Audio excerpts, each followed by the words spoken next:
The last few years have brought no relief from economic constraints, what with a global pandemic, the greatest inflation rate in 40 years, and the possibility of a recession. The majority of people have been negatively impacted by the current economic situation in some form, and it's having an adverse effect on their mental health. Financial stress is something that everyone experiences under these conditions. Keep watching this video on how to cope with financial stress. Focus on what you can control first. Everything that's stressing you out cannot be changed. If you focus on uncontrollable factors, you could get more stressed as a result of your frustration at being powerless to influence them.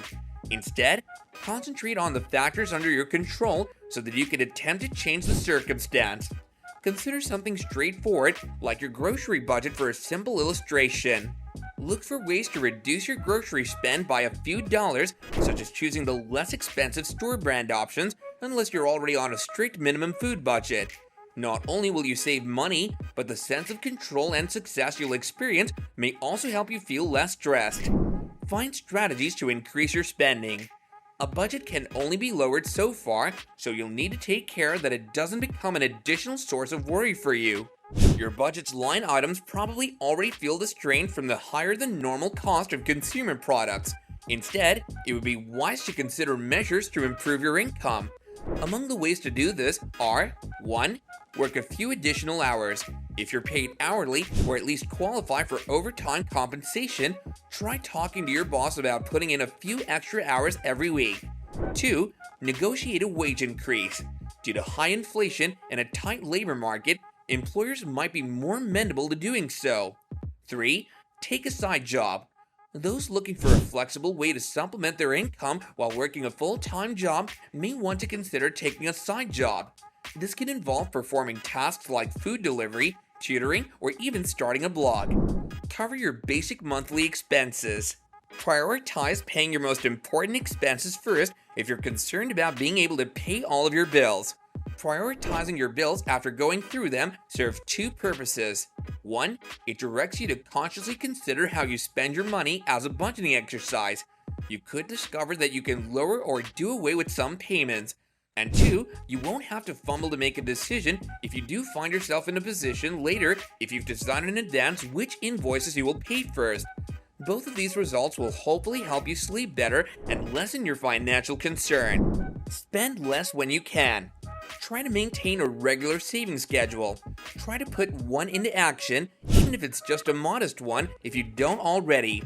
Another thing you can control is having a savings plan that you adhere to. You'll feel a sense of success after saving money, which helps ease your worry. Additionally, having a safety net of money in case of an emergency will lessen your stress.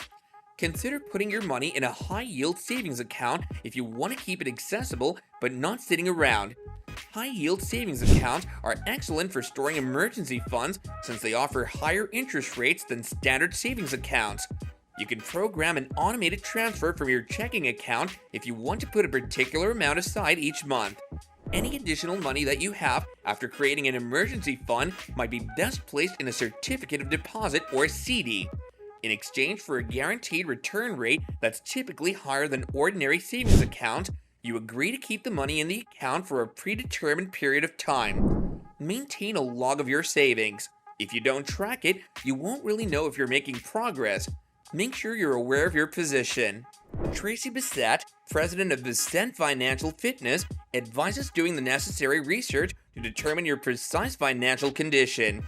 You can determine whether the steps you're taking are having an impact on the situation by monitoring your progress. Knowing your progress is also beneficial because when you achieve your financial objectives, such as paying off your debt, the psychological benefits can improve your happiness and general well-being. You might not be aware of how much progress you're truly making if you aren't keeping track of your financial objectives. Chat with financial experts. To help relieve some of the pressure on your shoulders when it comes to things like making goals, saving money, and reducing debt, think about speaking with a financial counselor. Numerous services, including numerous in the financial services industry, have moved online after the COVID-19 outbreak. According to Brian Thorpe, founder and CEO of Wealth Tender, fortunately, the majority of financial coaches and advisors have modified their practices to serve clients online. While technology has proven useful in a society that distances itself from one another, it cannot take the place of the personal element provided by financial specialists when it comes to the sensitive subject of money. Financial stress and anxiety are frequent, particularly when it feels like everyone is against you. There are strategies to reduce financial stress and keep ahead of expenses even if they require some work, such as creating a budget for your bills or monitoring your savings progress. Don't be reluctant to ask a financial professional, a dependable friend, or even a family member for help. A few useful sources can be found online as well. The Home Budget Calculator from Bankrate might help you with some of the tedious budgeting work. Try a money-saving app, many of which have free versions, or look into the potential savings features that your own bank's app may have.